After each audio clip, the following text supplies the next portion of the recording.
Good evening बच्चों। आज हम लोग quantum mechanical model of atom पढ़ने जा रहे हैं। Quantum mechanical model of atom, है ना बच्चों। आपको ये मालूम होगा कि बोहर के क्या फेलियर थे, सर नील बोहर के क्या फेलियर थे। सर बोहर का मॉडल फेल हो जाने के बाद दो थ्योरी आई। एक आई सर डी ब्रॉगली की हाइपोथेसिस, जिसने बताया कि इलेक्ट्रॉन एक वेव भी है, जिसने ये क्या बताया कि इलेक्ट्रॉन एक वेव भी है ना। बोहर के फेल हो जाने के बाद एक थ्योरी और आई जिसका नाम था डी ब्रॉगली हाइपोथेसिस, जिसने बताया कि इलेक्ट्रॉन एक पार्टिकल के साथ साथ एक वेव भी है। और जब इलेक्ट्रॉन एक वेव भी है तो सर हेजनबर्ग ने यह कहा, सर हेजनबर्ग अनसर्टेनिटी प्रिंसिपल ने यह कहा कि आप इसकी एग्जैक्ट, हेजनबर्ग अनसर्टेनिटी प्रिंसिपल ने यह कहा कि आप इसकी एग्जैक्ट, क्योंकि एक वेव है तो यह इसकी एग्जैक्ट पोजीशन या फिर आप इसकी एग्जैक्ट लोकेशन पता नहीं लगा सकते, एग्जैक्ट लोकेशन पता नहीं लगा सकते। जैसे मान लीजिए आपके घर में 3 कमरे हैं, आप किस कमरे में होंगे ये नहीं बताया जा सकता, बट ये बताया जा सकता है कि किस कमरे में मिलने का चांस मैक्सिमम है। तो सर हेजनबर्ग ने कहानी में एक वर्ड जोड़ दिया जिसका नाम था प्रोबेबिलिटी। आप ये बता सकते हैं इलेक्ट्रॉन का मिलने का चांस, प्रोबेबिलिटी। बच्चों स्पेलिंग देख लिया करो, प्रोबेबिलिटी संभावना, संभावना कहते हैं बच्चों। हाँ बच्चों क्या कहते हैं? प्रोबेबिलिटी, संभावना। बच्चों मेरी बात समझो, बोहर मॉडल फेल हो जाने के बाद, बोहर मॉडल फेल हो गया, उसके बाद एक कंसेप्ट आया डी ब्रॉगली का, जिन्होंने कहा कि इलेक्ट्रॉन एक वेव भी है, पार्टिकल तो है ही, साथ में एक वेव भी है। और जब इलेक्ट्रॉन एक वेव है तो इलेक्ट्रॉन की जो वेव है बच्चों, उसको क्या नाम दिया गया? Matter wave. क्या नाम दिया गया बच्चों? मैटर वेव नाम दिया गया। आप खुद समझो, सर डी ब्रॉगली ने क्या कहा कि इलेक्ट्रॉन वेव भी है, इलेक्ट्रॉन एक तरंग भी है। तरंग का मतलब होता है वेव, इलेक्ट्रॉन एक वेव भी है। कौन सी वेव? Matter wave. अब बच्चों जब इलेक्ट्रॉन एक वेव हो जाएगा तो ये वेव काफी ज्यादा कॉम्प्लिकेटेड वेव है बच्चों, काफी ज्यादा डिफिकल्ट कंडीशन वाली वेव है, कॉम्प्लिकेटेड वेव है बच्चों। इलेक्ट्रॉन के पार्टिकल नेचर की स्टडी करना आसान था, बट इलेक्ट्रॉन के वेव नेचर की स्टडी करना डिफिकल्ट था।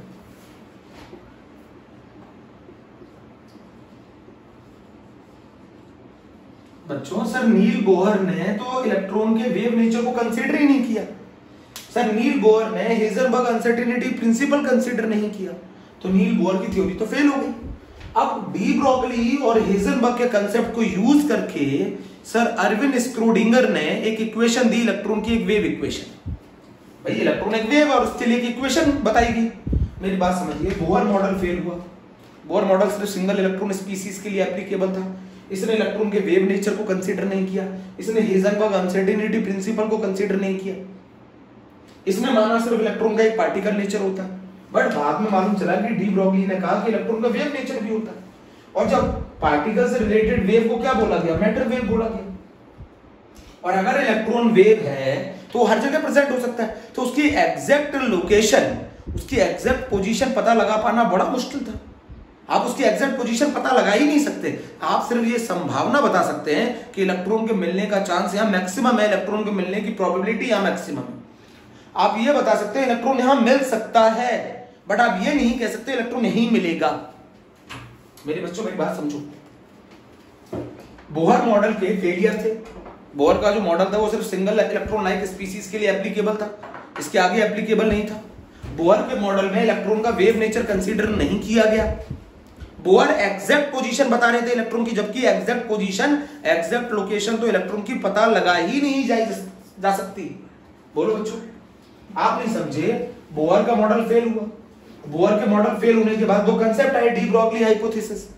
डी ब्रॉगली ने कहा इलेक्ट्रॉन एक वेव भी है, और अगर इलेक्ट्रॉन एक वेव है तो उसकी वेव इक्वेशन होगी।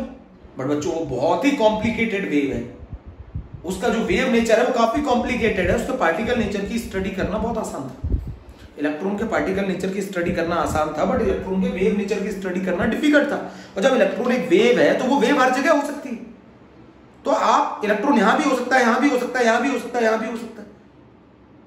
बोलो बच्चों, इलेक्ट्रॉन यहां भी हो सकता है, यहां भी हो सकता है, यहां भी हो सकता है, यहां भी हो सकता है, यहां भी हो सकता है, यहां भी हो सकता है। तो फिर क्या बात आई, फिर एक संभावना बोली गई। इलेक्ट्रॉन के आप प्रोबेबिलिटी बता सकते हैं, इलेक्ट्रॉन की एग्जैक्ट लोकेशन आप बता ही नहीं सकते। बोलो, इन सर हेजनबर्ग ने बोला आप एग्जैक्ट पोजीशन, एग्जैक्ट लोकेशन पता ही नहीं लगा सकते। क्यों नहीं लगा पा रहे? क्योंकि इलेक्ट्रॉन एक वेव है और वेव हर जगह हो सकती है। तो आप सिर्फ ये बता सकते हैं कि इलेक्ट्रॉन के मिलने की प्रोबेबिलिटी कहां मैक्सिमम होगी। बोलो बच्चों, अब सर डी ब्रॉगली की हाइपोथेसिस का कहना था इलेक्ट्रॉन एक वेव भी है, और अगर इलेक्ट्रॉन एक वेव है तो ये काफी कॉम्प्लिकेटेड वेव है बच्चों। साउंड वेव की तरह ये इतनी आसान वेव नहीं है। साउंड वेव के लिए इक्वेशन लिखना बहुत आसान है, सही है। लाइट वेव के लिए इक्वेशन लिखना बहुत आसान है, बट वाटर वेव्स के लिए इक्वेशन लिखना आसान है, बट इलेक्ट्रॉन वेव के लिए इक्वेशन लिखना काफी कॉम्प्लिकेटेड था। तो जिन साइंटिस्ट ने इलेक्ट्रॉन के लिए वेव इक्वेशन लिखी उनका नाम था अर्विन स्क्रोडिंगर। Irwin Schrödinger. और इन्होंने एक वेव इक्वेशन दी इलेक्ट्रॉन के लिए। इन्होंने इलेक्ट्रॉन के लिए एक वेव इक्वेशन दी, और वो वेव इक्वेशन थी बच्चों, आप लोगों के लिए हायर स्टडी में पढ़ना होता है, D square psi upon D X square, D square psi upon D Y square, D square psi upon D Z square plus 8 pi square M upon H square E minus V psi is equal to 0। बच्चों, electron जब एक wave है, एक matter wave है, तो उसके लिए ये काफी कॉम्प्लिकेटेड वेव है। बच्चों, इलेक्ट्रॉन के पार्टिकल नेचर की स्टडी करना आसान है, बट इलेक्ट्रॉन के वेव नेचर की स्टडी करना डिफिकल्ट है। और इलेक्ट्रॉन के वेव नेचर के कारण ही ये कहा गया कि इलेक्ट्रॉन की आप एग्जैक्ट लोकेशन नहीं पता लगा सकते।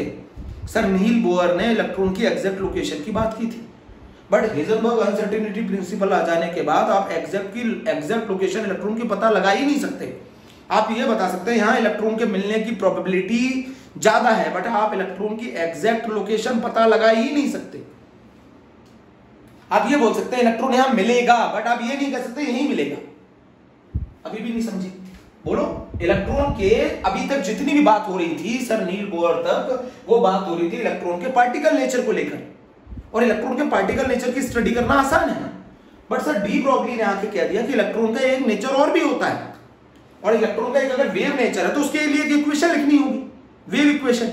इलेक्ट्रॉन की वेव के लिए अगर आप एक वेव इक्वेशन लिखते हैं तो वो इक्वेशन ये है, D square psi upon D X square. बेटा ये जाई है, जाई, पी साइलेंट होता है, पी साइलेंट होता है बच्चों, ये जाई है, जाई। बच्चों बोलो, डी ब्रॉगली ने ये कह दिया कि इलेक्ट्रॉन एक वेव भी है। कौन सी वेव है? मैटर वेव से। अब जब इलेक्ट्रॉन एक वेव है तो इलेक्ट्रॉन का वेव नेचर काफी कॉम्प्लिकेटेड था, जबकि उसका पार्टिकल नेचर काफी आसान था। पार्टिकल नेचर की स्टडी करना काफी आसान था, और यहीं से एक मालूम चला कि आप इलेक्ट्रॉन की एग्जैक्ट लोकेशन नहीं पता लगा सकते। आप सिर्फ एक संभावना बता सकते हैं, आप सिर्फ एक प्रोबेबिलिटी बता सकते हैं कि यहां इलेक्ट्रॉन मिल सकता है, यहां उसके मिलने का चांस मैक्सिमम है, बट आप ये नहीं बोल सकते कि एग्जैक्ट इलेक्ट्रॉन यहीं मिलेगा। और ऐसा क्यों हुआ? इलेक्ट्रॉन के वेव नेचर के कारण। बच्चों, एक वेव हर जगह हो सकती है, इलेक्ट्रॉन यहां पे भी हो सकता है, यहां पे भी हो सकता है, यहां पे भी हो सकता है, यहां पे भी हो सकता है। मैं अगर मेरे यहां घर में 3 कमरे हैं तो मैं तीनों कमरों में कहीं पे भी हो सकता हूं, बट आप ये कह सकते हैं इलेक्ट्रॉन के मिलने का चांस किस कमरे में मैक्सिमम है, प्रोबेबिलिटी ऑफ इलेक्ट्रॉन फाइंडिंग किस जगह मैक्सिमम है, उसी को आगे जाके ऑर्बिटल का नाम दिया जाएगा। बोहर के फेल होने के बाद एक थीसिस आई जिसको डी ब्रॉगली हाइपोथेसिस कहा, जिसने कहा कि इलेक्ट्रॉन का पार्टिकल नेचर तो होता ही होता है, साथ में उसका वेव नेचर भी होता है, मतलब इलेक्ट्रॉन एक वेव भी है, और अगर इलेक्ट्रॉन एक वेव है तो उसके लिए एक वेव इक्वेशन होगी, और वो वेव इक्वेशन काफी कॉम्प्लिकेटेड है, आपको याद नहीं करनी है। D square psi upon D X square, D square psi upon D Y square, D square psi upon D Z square, 8 pi square M upon H square, E minus V psi is equal to 0। ये जो है, ये जो त्रिशूल जैसा बना है, ये जाई है, इसका असली में मतलब वेव फंक्शन है। क्या होता है ये वेव फंक्शन? आप इलेक्ट्रॉन की एग्जैक्ट लोकेशन नहीं बता सकते, आप ये कह सकते हैं इलेक्ट्रॉन यहां मिलने की प्रोबेबिलिटी कितनी है, ये वो बताता है। अच्छा जाई क्या है, आप इलेक्ट्रॉन एक वेव है और वो वेव के बारे में कंप्लीट इंफॉर्मेशन, कंप्लीट जानकारी, पूरी जानकारी जो हमें देता है वो होता है जाई। बच्चों इसका कोई फिजिकल सिग्निफिकेंस नहीं है। जाई क्या है, जाई ये है जो इलेक्ट्रॉन एक वेव है उसके बारे में आपको जो कंप्लीट इंफॉर्मेशन है वो कौन देता है, जाई देता है। इलेक्ट्रॉन जो एक वेव है वो उसके बारे में कंप्लीट इंफॉर्मेशन कौन बताता है, कौन बताता है, ये जाई बताता है, वेव फंक्शन। इस जाई का मतलब है वेव फंक्शन। इलेक्ट्रॉन की लोकेशन के बारे में जो क्वांटिटी आपको इंफॉर्मेशन देती है वो बताती है जाई। ये कहती है इस रीजन में इलेक्ट्रॉन के मिलने की प्रोबेबिलिटी ज्यादा है। तो जाई है क्या, ये वो मैथमेटिकल वेव फंक्शन है जिसके थ्रू आप इलेक्ट्रॉन की लोकेशन के बारे में पता कर सकते हैं। एग्जैक्ट लोकेशन तो नहीं बताई जा सकती, बट आप ये कह सकते हैं यहां इलेक्ट्रॉन के मिलने का चांस है। ये कौन बताता है, इलेक्ट्रॉन के बारे में, इलेक्ट्रॉन एक वेव और उसके बारे में जो कंप्लीट इंफॉर्मेशन है वो कौन बताता है, ये जाई बताता है। एक बात समझ रहे हैं, जाई का कोई फिजिकल सिग्निफिकेंस नहीं, जाई हैज नो फिजिकल सिग्निफिकेंस, जाई हैज नो फिजिकल सिग्निफिकेंस। भाई इलेक्ट्रॉन एक वेव है और उस वेव के बारे में कौन कंप्लीट इंफॉर्मेशन देता है, वो देता है ये जाई। इलेक्ट्रॉन के बारे में जो कंप्लीट इंफॉर्मेशन है, इलेक्ट्रॉन के किसके माध्यम से हम इलेक्ट्रॉन के बारे में कंप्लीट जानकारी ले सकते हैं, वो ले सकते हैं जाई के थ्रू। इस जाई के थ्रू हम इलेक्ट्रॉन के बारे में कंप्लीट इंफॉर्मेशन बता सकते हैं कि इलेक्ट्रॉन कहां होगा, एग्जैक्टली कहां होगा वो तो नहीं बताया जा सकता, उसके मिलने का चांस कहां ज्यादा है ये बताइए जा सकते।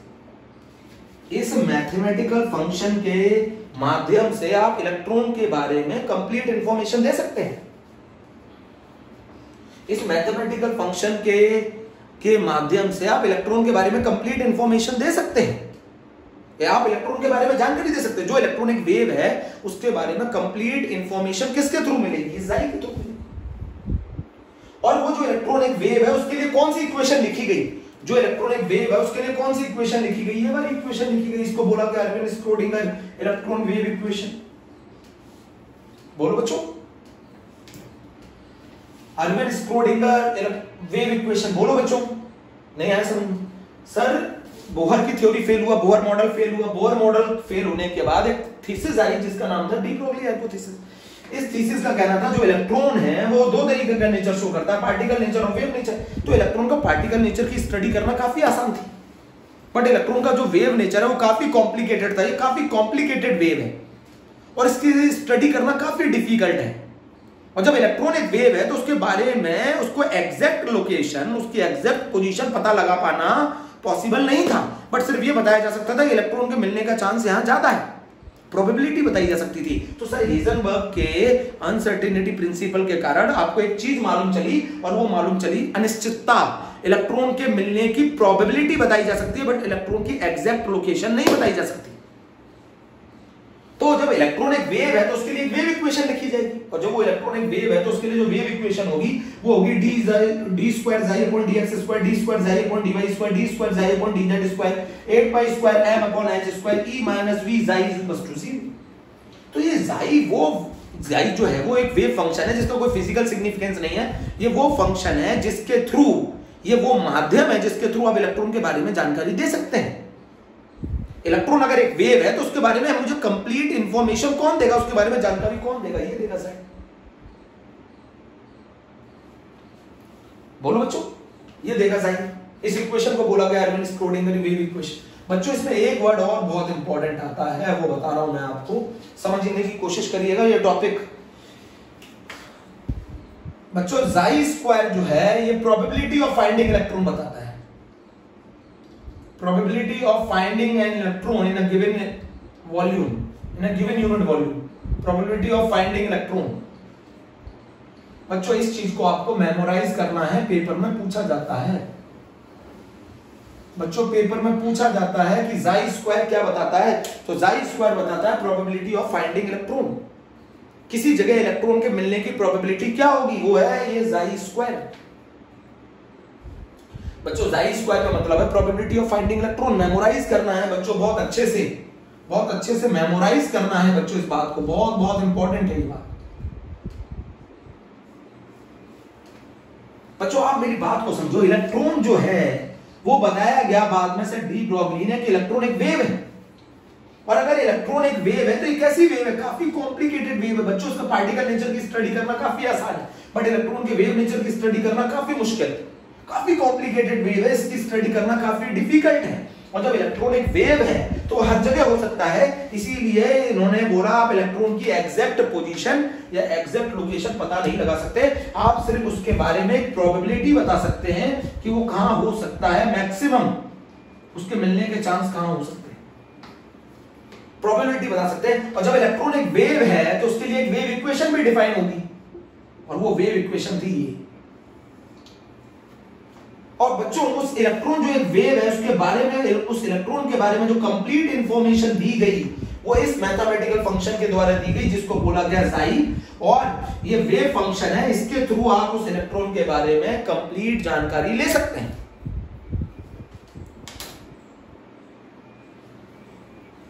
बोलो बच्चों। अब बच्चों मैं आपको बताना चाहता हूं, जाई स्क्वायर लिख लिया आपने, प्रोबेबिलिटी ऑफ फाइंडिंग इलेक्ट्रॉन।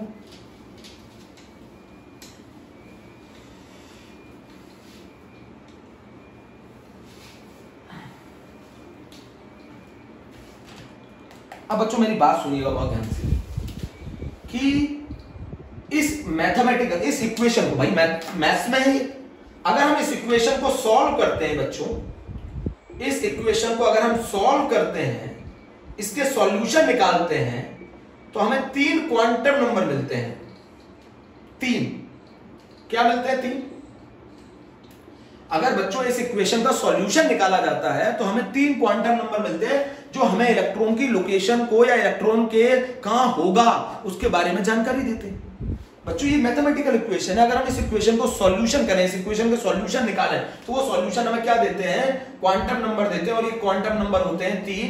वैसे तो ये 4 क्वांटम नंबर होते हैं। एक क्वांटम नंबर होता है प्रिंसिपल क्वांटम नंबर जिसको हम स्मॉल n से डिनोट करते हैं। एक क्वांटम नंबर होता है अज़ूमुथल क्वांटम नंबर जिसको हम L से डिनोट करते हैं। और एक क्वांटम नंबर होता है जिसको हम कहते हैं मैग्नेटिक क्वांटम नंबर जिसको हम M से डिनोट करते हैं। बच्चों वैसे तो इस इक्वेशन के सॉल्यूशन हमें क्या देते हैं? 3 क्वांटम नंबर देते हैं। और इन 3 क्वांटम नंबर के थ्रू हम इलेक्ट्रॉन के बारे में जानकारी पता कर सकते हैं। बच्चों अभी मेरी बात नहीं समझे, ये एक इलेक्ट्रॉन की वेव है, ये एक इक्वेशन है।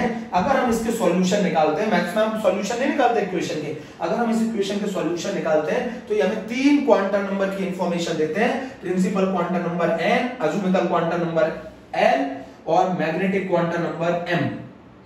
बच्चों प्रिंसिपल क्वांटम नंबर के बारे में थोड़ा सा बताना चाहूंगा। ये मुझे साइज की इंफॉर्मेशन देता है। अज़ूमुथल क्वांटम नंबर मुझे शेप की इंफॉर्मेशन देता है। मैग्नेटिक क्वांटम नंबर मुझे ओरिएंटेशन की इंफॉर्मेशन देता है। अभी आगे जाके ये पूरा टॉपिक पढ़ाना, ये सबसे ज्यादा इंपॉर्टेंट टॉपिक है इस चैप्टर। अगर हम इस इक्वेशन को सॉल्व करते हैं तो इसके सॉल्यूशन हमें 3 चीजें देते हैं, 3 क्वांटम नंबर देते हैं। बच्चों इसके असली में 3 क्वांटम नंबर नहीं होते हैं, बट आपको मैं बता दूं जो अरविंद स्क्रोडिंगर की इक्वेशन के जो सॉल्यूशन है वो हमें असली में 3 क्वांटम नंबर देते हैं, बट असली में ये 4 क्वांटम नंबर होते हैं। 4 कंप्लीट इंफॉर्मेशन अगर हमें इलेक्ट्रॉन की देनी है, मान लीजिए मैं आपसे पूछूं कि आप कहां रहते हैं, तो मुझे सबसे पहले क्या पहुंचना पड़ेगा? आपके सबसे पहले आपकी कॉलोनी में पहुंचना पड़ेगा। मान लीजिए अगर आप किसी बिल्डिंग में रहते हैं तो मुझे अगर आपके रूम तक पहुंचना है तो सबसे पहले मैं क्या करूंगा? उस बिल्डिंग में पहुंचूंगा। उस बिल्डिंग के बाद मैं उस फ्लोर पे पहुंचूंगा जहां आपका रूम है, फिर उस फ्लोर से मैं आपके रूम में पहुंचूंगा, रूम से आप तक पहुंचूंगा। तो आप मान लीजिए एक इलेक्ट्रॉन है, आप एक इलेक्ट्रॉन है, और अगर मुझे इलेक्ट्रॉन तक पहुंचना है, उसके बारे में जानकारी निकालनी है, तो सबसे पहले मुझे शेल में पहुंचना होगा, शेल से मुझे सबशेल में पहुंचना होगा, सबशेल से मुझे ऑर्बिटल में पहुंचना होगा, और जहां इलेक्ट्रॉन के मिलने के चांस सबसे ज्यादा होते हैं उसी जगह को बोला जाता है, उसी 3 डायमेंशनल रीजन को बोला जाता है ऑर्बिटल। असली में सारी कहानी ऑर्बिटल से रिलेटेड है। इस इक्वेशन का सॉल्यूशन आपको 3 क्वांटम नंबर देता है जो हमें इलेक्ट्रॉन के बारे में जानकारी देते हैं। ये 3 क्वांटम नंबर हमें बच्चों किसको डिफाइन करते हैं? ऑर्बिटल को डिफाइन करते हैं। मान लीजिए मुझे आप तक अगर पहुंचना है, अगर आप एक इलेक्ट्रॉन हैं तो पहले मुझे उस बिल्डिंग में पहुंचना पड़ेगा जहां आप रहते हैं, फिर उस बिल्डिंग से उस फ्लोर पे पहुंचना पड़ेगा जहां आपका रूम है, फिर आपके रूम तक पहुंचना पड़ेगा, फिर आप तक पहुंचना पड़ेगा। उसी तरीके से अगर आप एक इलेक्ट्रॉन तक पहुंचना चाहते हैं तो सबसे पहले आपको शेल में पहुंचना होगा, शेल से सबशेल में पहुंचना होगा, और सबशेल से ऑर्बिटल में पहुंचना होगा। अब ये ऑर्बिटल क्या है? यही तो पूरी कहानी है। ये तीनों क्वांटम नंबर मिलकर हमें किसकी जानकारी देते हैं? ऑर्बिटल की जानकारी देते हैं। असली में अगर आपको कंप्लीट इंफॉर्मेशन चाहिए इलेक्ट्रॉन के बारे में तो आपको टोटल कितने क्वांटम नंबर की रिक्वायरमेंट होती है? 4। उसमें एक क्वांटम नंबर और है, स्पिन क्वांटम नंबर। बट अगर आप अरविंद स्क्रोडिंगर की वेव इक्वेशन के सॉल्यूशन निकालते हो तो ये सॉल्यूशन आपको 3 क्वांटम नंबर देते हैं, principal quantum number, azimuthal quantum number, magnetic quantum number. तो ये आपको कहां तक पहुंचा देंगे? ये तीनों क्वांटम नंबर वहां पहुंचा देंगे जहां इलेक्ट्रॉन के मिलने का चांस सबसे ज्यादा होता है। उसी रीजन को बोला जाता है orbital. Orbital is a 3 dimensional region. Orbital, इसके बारे में बात नहीं की थी बच्चों सिर्फ नील बोर ने। सर नील बोर ने सिर्फ इसके बारे में बात की थी। सर नील बोर ने सिर्फ शेल के बारे में बात की थी। वो तो quantum mechanical model of atom ने बात करी कि शेल के अंदर सबशेल होती है, सबशेल के अंदर ऑर्बिटल होता है, और ऑर्बिटल वो जगह होती है जहां इलेक्ट्रॉन के पाए जाने की संभावना सबसे ज्यादा होती है। तो इलेक्ट्रॉन सबसे ज्यादा कहां मिल सकता है? किस रीजन में मिल सकता है? उस रीजन को ऑर्बिटल बोलते हैं। तो ऑर्बिटल क्या है? 3 dimensional space where the probability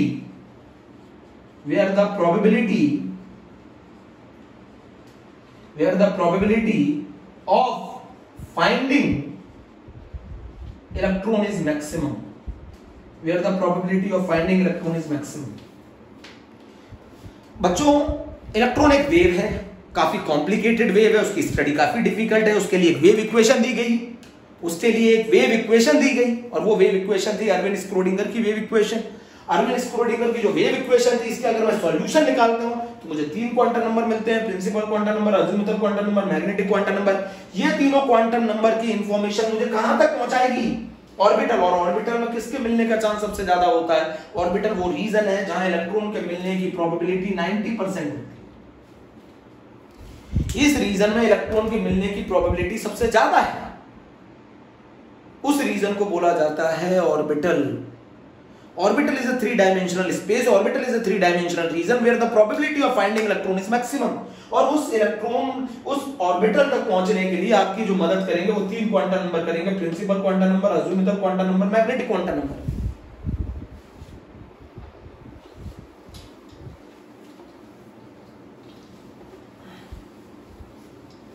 बोलो बच्चों, उस ऑर्बिटल तक पहुंचने के लिए आपकी जो मदद करेंगे वो 3 क्वांटम नंबर करेंगे।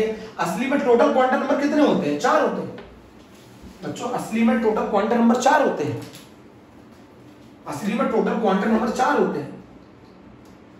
तो अगर आपके बारे में मुझे इंफॉर्मेशन पता करनी हो, मतलब अगर मुझे आप तक पहुंचना हो, आप तक कोई इंफॉर्मेशन पहुंचानी हो, देखिए आप मेरी बात समझें, हमारी केमिस्ट्री टोटली रिलेटेड है इलेक्ट्रॉन से, और इलेक्ट्रॉन सबसे ज्यादा कहां पाए जाते हैं? ऑर्बिटल में। तो हमारा मेन फोकस जो है वो ऑर्बिटल तक है, और ऑर्बिटल तक अगर आपको पहुंचना है तो आपको 3 क्वांटम नंबर की आवश्यकता होती है, और वो होते हैं principal, azimuthal and magnetic quantum number. But वैसे इलेक्ट्रॉन को कंप्लीटली डिफाइन करने के लिए 4 क्वांटम नंबर की जरूरत होती है। पहला क्वांटम नंबर कहा जाता है प्रिंसिपल क्वांटम नंबर, दूसरा क्वांटम नंबर बोला जाता है अज़ीमुथल क्वांटम नंबर, तीसरा क्वांटम नंबर बोला जाता है मैग्नेटिक क्वांटम नंबर,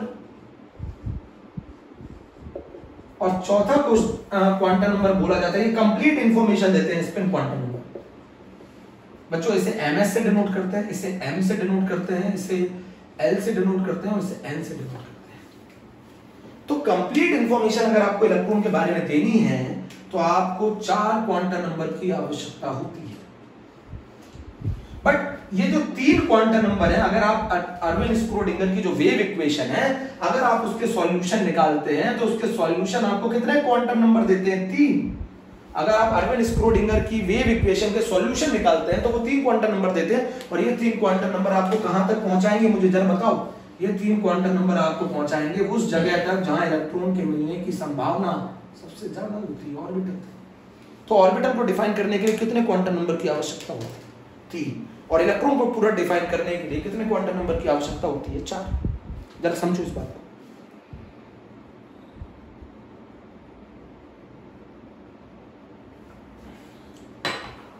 सबसे पहले बच्चों सबसे पहले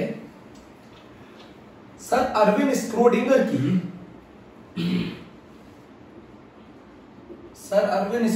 की इक्वेशन जब सबसे पहले किस पर अप्लाई की गई? हाइड्रोजन एटम पर। जब सबसे पहले अरविंद स्क्रोडिंगर की इक्वेशन हाइड्रोजन एटम पर अप्लाई की गई, पहले यहां तक नोट करो बच्चों, तब तक मैं कॉफी पी लूं बच्चों।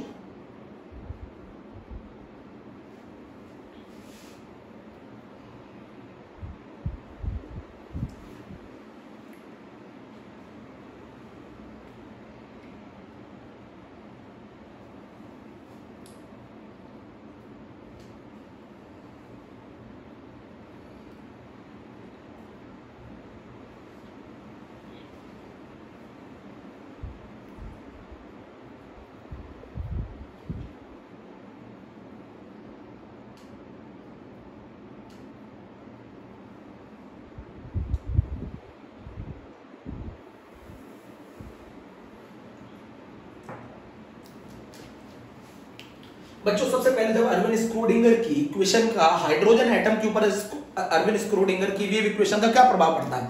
इस इक्वेशन के सॉल्यूशन से हमें ये मालूम चलता है हाइड्रोजन एटम के अंदर इलेक्ट्रॉन के बारे में इंफॉर्मेशन पता चलती है। अगर ये इक्वेशन में हाइड्रोजन एटम पे लगाऊं तो हाइड्रोजन एटम के अंदर इलेक्ट्रॉन के बारे में, उसकी पोजीशन के बारे में कि वो कहां हो सकता है, उसके बारे में मुझे कौन इंफॉर्मेशन देता है? ये अरविंद की स्क्रोडिंगर इक्वेशन। बच्चों अगर मैं अरविंद स्क्रोडिंगर की इक्वेशन हाइड्रोजन एटम पर अप्लाई करता हूं तो उससे मुझे क्या है? हाइड्रोजन एटम के अंदर इलेक्ट्रॉन के बारे में जो पूरी जानकारी मिलती है वो इसी से मिलती है।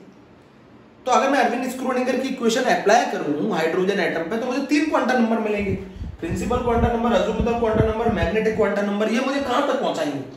ऑर्बिटल तक पहुंचाएंगे। और ये ऑर्बिटल वो जगह है जहां इलेक्ट्रॉन के मिलने की प्रोबेबिलिटी सबसे ज्यादा है। अब आपका क्वेश्चन होगा, अगर मैं अरविंद स्क्रोडिंगर की जो इक्वेशन है अगर उसे मैं हाइड्रोजन एटम पर लगाता हूं तो ये मुझे क्या बताती है? ये मुझे किसके बारे में इंफॉर्मेशन देती है? ये मुझे इंफॉर्मेशन देती है इलेक्ट्रॉन के बारे में, कि एटम के अंदर इलेक्ट्रॉन के बारे में जो इंफॉर्मेशन दिया है, अगर मैं अरविंद स्क्रोडिंगर की वेव इक्वेशन हाइड्रोजन एटम पर अप्लाई करता हूं तो इसका जो सॉल्यूशन है वो मुझे क्या बताएंगे? इसके जो सॉल्यूशन है वो 3 क्वांटम नंबर है, principal quantum number, azimuthal quantum number, magnetic quantum number. ये मुझे बताएंगे इलेक्ट्रॉन के बारे में, ये वो उस जगह के बारे में बताएंगे जहां इलेक्ट्रॉन के मिलने की प्रोबेबिलिटी मैक्सिमम है। हाइड्रोजन एटम के अंदर इलेक्ट्रॉन के बारे में जो डिटेल पता की गई वो इस अरविंद स्क्रोडिंगर की वेव इक्वेशन के सॉल्यूशन से पता की गई, और वो सॉल्यूशन से जो क्वांटम नंबर मिले वो प्रिंसिपल क्वांटम नंबर मिला, azimuthal quantum number, magnetic quantum number, और इन तीनों क्वांटम नंबर ने आपको कहां तक पहुंचाया? ऑर्बिटल तक। और ऑर्बिटल वो जगह है जहां इलेक्ट्रॉन के मिलने की प्रोबेबिलिटी सबसे ज्यादा है। वैसे तो क्वांटम नंबर 3 नहीं बच्चों 4 है। अब आपका पहला क्वेश्चन ये होगा कि सर हाइड्रोजन एटम पर क्यों अप्लाई किया गया? सबसे पहले बच्चों इसके पास सिंगल इलेक्ट्रॉन होता है, इसके पास सिंगल इलेक्ट्रॉन होता है, और सिंगल इलेक्ट्रॉन वाली स्पीसीज की स्टडी करना इजी होता है।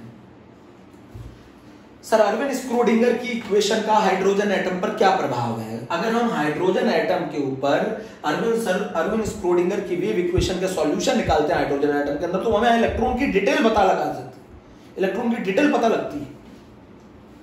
और उसके सॉल्यूशन से हमें 3 क्वांटम नंबर मिले, principal quantum number, azimuthal quantum number, magnetic quantum number, और इन्होंने हमें तीनों ने कहां तक पहुंचाया? ऑर्बिटल। और ऑर्बिटल वो जगह है जहां इलेक्ट्रॉन की मिलने की प्रोबेबिलिटी मैक्सिमम। सबसे पहले हाइड्रोजन एटम पे क्यों की गई? क्योंकि हाइड्रोजन एटम के अंदर सिंगल इलेक्ट्रॉन था, इसकी स्टडी आसान थी, इसीलिए हाइड्रोजन एटम पे बात की गई। बोलो बोलो बच्चों, हाइड्रोजन एटम पर क्यों बात की गई? हाइड्रोजन एटम पर इसलिए बात की गई क्योंकि उसके पास सिंगल इलेक्ट्रॉन था। सर बोहर ने भी हाइड्रोजन लाइक स्पीसीज पे ही बात की थी, क्योंकि उनके पास सिंगल इलेक्ट्रॉन था, सिंगल इलेक्ट्रॉन लाइक स्पीसीज की स्टडी करना आसान था। मल्टी इलेक्ट्रॉनिक के लिए ये कहानी बदल जाएगी।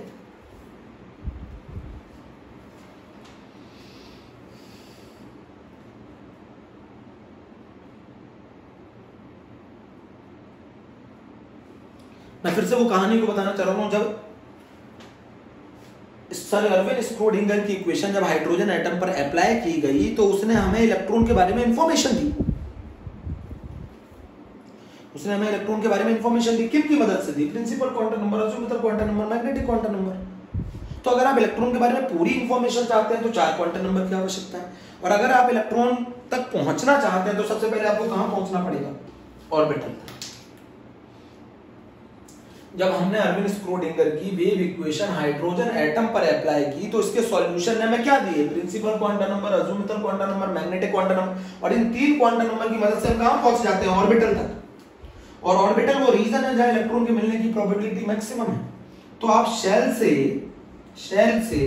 ये कौन बताता है? एन। शेल से कहां पहुंचेंगे? सबशेल तक, एल। सबशेल से कहां पहुंचेंगे? ऑर्बिटल तक, और ऑर्बिटल से कहां पहुंचेंगे? इलेक्ट्रॉन तक। ये कहानी है। तो शेल के अंदर सबशेल, और सबशेल के अंदर ऑर्बिटल, ऑर्बिटल के अंदर electron.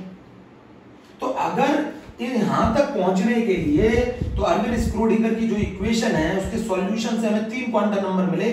Principal quantum number, azimuthal quantum number और मैग्नेटिक क्वांटम नंबर। इन तीनों ने हमें किसके बारे में इंफॉर्मेशन दी? ऑर्बिटल। और अगर हमें इलेक्ट्रॉन के बारे में कंप्लीट इंफॉर्मेशन चाहिए तो हमें कितने क्वांटम नंबर की रिक्वायरमेंट है? 4।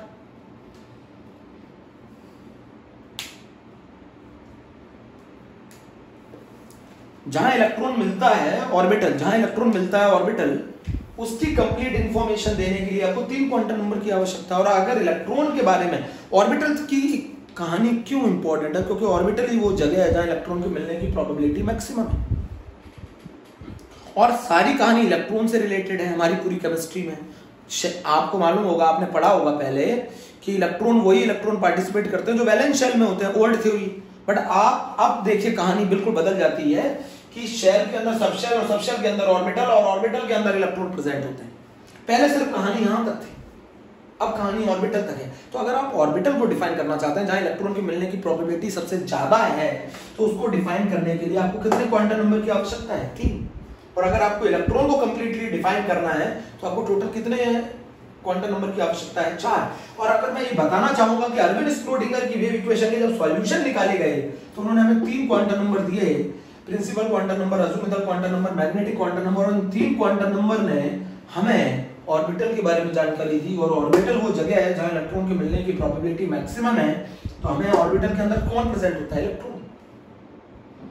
तो सबसे पहले सर अर्विन स्क्रोडिंगर की वेव इक्वेशन हाइड्रोजन एटम पर क्यों अप्लाई की गई? क्योंकि जब इसको अप्लाई किया गया और इसके सॉल्यूशन निकाले गए तो इन्होंने हमें 3 क्वांटम नंबर दिए, principal quantum number, azimuthal quantum number और मैग्नेटिक क्वांटम नंबर।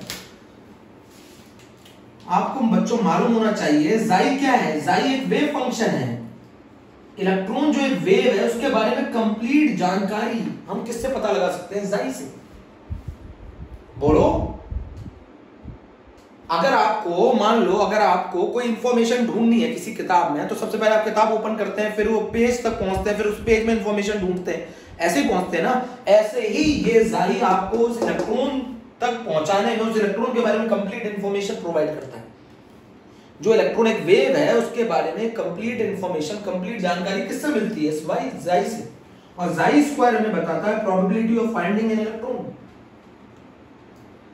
तो बच्चों ऑर्बिटल क्या है? ऑर्बिटल वो 3 डायमेंशनल स्पेस है जहां इलेक्ट्रॉन के मिलने की प्रोबेबिलिटी मैक्सिमम होती है। बच्चों ऑर्बिटल वो 3 डायमेंशनल स्पेस है जहां इलेक्ट्रॉन के मिलने की प्रोबेबिलिटी मैक्सिमम होती है। तो सर नील बोहर के ड्रॉबैक्स क्या थे? सर नील बोहर का पहला ड्रॉबैक था कि it is only applicable for the hydrogen atom और हाइड्रोजन लाइक स्पीसीज पर जिनके पास सिंगल इलेक्ट्रॉन होता है। It does not explain Zeeman effect, it does not explain Stark effect. इन्होंने सबशेल और ऑर्बिटल के बारे में कोई जानकारी नहीं दी। इन्होंने इलेक्ट्रॉन के डुअल नेचर के बारे में कोई बात नहीं की। इन्होंने हेजनबर्ग का अनसर्टेनिटी प्रिंसिपल की भी कोई बात नहीं की। तो जब बोहर मॉडल फेल हुआ तो 2 प्रिंसिपल आए थे, 2 थॉट्स आए थे। वन आया था डी ब्रॉगली एंड अदर आया Heisenberg uncertainty principle. De Broglie ने कहा इलेक्ट्रॉन पार्टिकल के साथ साथ एक वेव भी है, और अगर इलेक्ट्रॉन एक वेव है तो कहानी बदल गई। अब ये काफी कॉम्प्लिकेटेड वेव है। इस वेव को क्या कहते हैं? मैटर वेव्स कहते हैं। काफी कॉम्प्लिकेटेड वेव है। और उसके बाद सर हेजनबर्ग आए, अगर इलेक्ट्रॉन एक वेव है तो उसकी एग्जैक्ट लोकेशन, एग्जैक्ट पोजीशन पता लगा पाना पॉसिबल ही नहीं है। आप सिर्फ ये पता लगा सकते हैं कि उसके मिलने की संभावना यहाँ ज्यादा है। जिस जगह इलेक्ट्रॉन के मिलने की प्रोबेबिलिटी मैक्सिमम उस जगह को ऑर्बिटल बोला गया। और जो इक्वेशन दी गई सर अरविंद स्क्रोडिंगर के द्वारा, कौन सी wave equation for the electron wave, उस इक्वेशन के जब हमने सॉल्यूशन निकाले तो हमें 3 क्वांटम नंबर मिले, principal quantum number, azimuthal quantum number, magnetic quantum number. और इन 3 क्वांटम नंबर ने हमें कहां तक पहुंचाया, ऑर्बिटल तक। और इस ऑर्बिटल की मदद से हम कहां पहुंचे, इलेक्ट्रॉन तक। ऑर्बिटल वो 3 डायमेंशनल रीजन है जहां इलेक्ट्रॉन के मिलने की प्रोबेबिलिटी मैक्सिमम होती है। तो कभी भी अगर शेल दे दूं, शेल से सबशेल, सबशेल से ऑर्बिटल और ऑर्बिटल से इलेक्ट्रॉन तक पहुंचा जाता है। तो हमारे सर नील बोहर ने सिर्फ शेल की बात की थी बच्चों। सर नील बोहर की थ्योरी सिर्फ सिंगल इलेक्ट्रॉन स्पीसीज के लिए एप्लीकेबल थी, बट सबसे पहले अरविंद स्क्रोडिंगर की इक्वेशन हाइड्रोजन एटम पर क्यों अप्लाई की? क्योंकि उसके लिए पढ़ना आसान था, क्योंकि उसके पास एक सिंगल इलेक्ट्रॉन होता है, सिंगल इलेक्ट्रॉन के लिए इसकी स्टडी आसान थी। तो अगर आप मेरी बात को अभी भी समझ रहे हैं कि ये कहानी कहां से आई, सर नील बोहर का मॉडल फेल हुआ, उसके बाद सर डी ब्रॉगली आए, डी ब्रॉगली के बाद हेजनबर्ग आए, और उसके बेसिस पर एक मॉडल आया जिसको बोला गया quantum mechanical model of atom. और उसने कहा आप इलेक्ट्रॉन की एग्जैक्ट लोकेशन नहीं पता लगा सकते, आप सिर्फ ये पता लगा सकते हैं इलेक्ट्रॉन यहां हो सकता है, बट आप इलेक्ट्रॉन की निश्चित लोकेशन, एग्जैक्ट लोकेशन पता लगा ही नहीं सकते, आप सिर्फ एक प्रोबेबिलिटी पता लगा सकते हैं। और उसी को बोला गया quantum mechanical model of atom. और अरविंद स्क्रोडिंगर ने जो इक्वेशन दी उसके सॉल्यूशन निकाले गए, उन सॉल्यूशन ने मैं 3 क्वांटम नंबर तक पहुंचाया, principal quantum number, azimuthal quantum number, magnetic quantum number. और इन 3 क्वांटम नंबर की मदद से हम ऑर्बिटल डिफाइन करते हैं, और ऑर्बिटल के डिफाइन करने से हमें पता लगती है कि वो कौन सी जगह जहां इलेक्ट्रॉन के मिलने की प्रोबेबिलिटी सबसे ज्यादा है, वो जगह को हमने बोला क्या, ऑर्बिटल। और उस ऑर्बिटल के अंदर किसके मिलने के चांस सबसे ज्यादा होते हैं, इलेक्ट्रॉन के। बोलो जरा, मुझे बताओ जरा, इतना कुछ समझ में आया कि नहीं आया?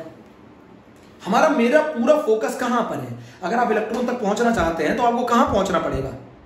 अगर आप इलेक्ट्रॉन तक पहुंचना चाहते हैं तो ऑर्बिटल तक पहुंचना पड़ेगा। और ऑर्बिटल को डिफाइन कितने क्वांटम नंबर करते हैं? 3, प्रिंसिपल, अज़ूमेटल, मैग्नेटिक।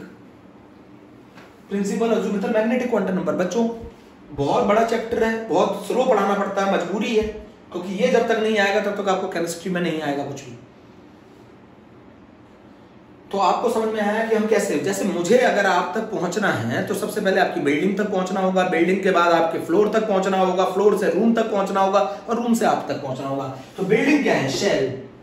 सही है, बिल्डिंग क्या है? शेल। और फ्लोर क्या है? सब शेल। ऑर्बिटल कौन है? रूम। और उस रूम में इलेक्ट्रॉन। तो अगर आपको इलेक्ट्रॉन तक पहुंचना है तो सबसे पहले आपको ऑर्बिटल तक पहुंचना होगा, इसीलिए हमारा पूरा फोकस ऑर्बिटल तक होता है। उस ऑर्बिटल के साइज की इंफॉर्मेशन कौन देता है? ये देता है प्रिंसिपल क्वांटम नंबर। उस ऑर्बिटल की 3 डायमेंशनल ऑर्बिटल की शेप की इंफॉर्मेशन कौन देता है? ये देता है। सबशेल की इंफॉर्मेशन भी यही देता है। उस ऑर्बिटल की रोटेशन किस एक्सिस के अलोंग है, वो ये देता है। एक्स एक्सिस के अलोंग है, वाई एक्सिस के अलोंग है, जेड एक्सिस के अलोंग है, वो ये देता है। उस ऑर्बिटल का साइज कितना है वो ये देता है इंफॉर्मेशन। उस ऑर्बिटल की 3 डायमेंशनल ऑर्बिटल की शेप कैसी है वो इंफॉर्मेशन एल देता है, या इसकी सबशेल की भी इंफॉर्मेशन देता है। और उस ऑर्बिटल की रोटेशन अलोंग किस एक्सिस है वो कौन देता है? एम देता है। हमें पहुंचना तो ऑर्बिटल तक है, क्योंकि ऑर्बिटल के अंदर ही तो इलेक्ट्रॉन के मिलने के चांस सबसे ज्यादा है। बच्चों ये थ्योरी बहुत डिफिकल्ट रही है मेरे लिए इसको सिखा पाना बच्चों को, बट मैं फिर भी कोशिश करी मैंने सिंपल वर्ड्स में कि जाई क्या है। जाई एक वो वेव फंक्शन है, वो यूजर मैनुअल है जिसके थ्रू आप पता लगा सकते हैं कि इलेक्ट्रॉन के बारे में जानकारी पता लगाई जा सकती है। उसको बोला जाता है, उस मैथमेटिकल फंक्शन को बोला जाता है वेव फंक्शन। सुन रहे? जैसे आपको मैं बता दूं वो वेव फंक्शन क्या है। वेव फंक्शन वो इलेक्ट्रॉन का एक वेव है, तो उस वेव के बारे में, उस इलेक्ट्रॉन के बारे में कंप्लीट जानकारी आपको कौन देता है? वो जाई देता है। जाई स्क्वायर क्या है? वो प्रोबेबिलिटी, इलेक्ट्रॉन के मिलने की जो प्रोबेबिलिटी बताता है वो जाई स्क्वायर है। इसके बेसिस पर एक इक्वेशन दी गई, इलेक्ट्रॉन की वेव के लिए एक इक्वेशन दी गई। उस इक्वेशन के सॉल्यूशन से आपको 3 क्वांटम नंबर मिले, principal quantum number, azimuthal quantum number and magnetic quantum number. और इलेक्ट्रॉन को कंप्लीटली डिफाइन करने के लिए 4 क्वांटम नंबर मिले। बट उस अरविंद स्क्रोडिंगर की इक्वेशन को सॉल्यूशन से कितने क्वांटम नंबर मिले? 3। और ये 3 क्वांटम नंबर हमें कहां तक पहुंचाएंगे? ऑर्बिटल। और ऑर्बिटल के अंदर कौन मिलेगा? इलेक्ट्रॉन। तो इलेक्ट्रॉन तक पहुंचने के लिए आपकी कहानी को कहां पहुंचना पड़ेगा? ऑर्बिटल। तो ऑर्बिटल वो 3 डायमेंशनल रीजन है, वो 3 डायमेंशनल स्पेस है जहां इलेक्ट्रॉन के मिलने की प्रोबेबिलिटी मैक्सिमम होती है। समझे? और अगले टर्म, कल के टर्म में ही बच्चों कल के टर्म में मैं ये क्वांटम नंबर पढ़ा रहा हूँ और कॉन्फ़िगरेशन पढ़ा रहा हूँ बच्चों, very very important. Okay, thank you.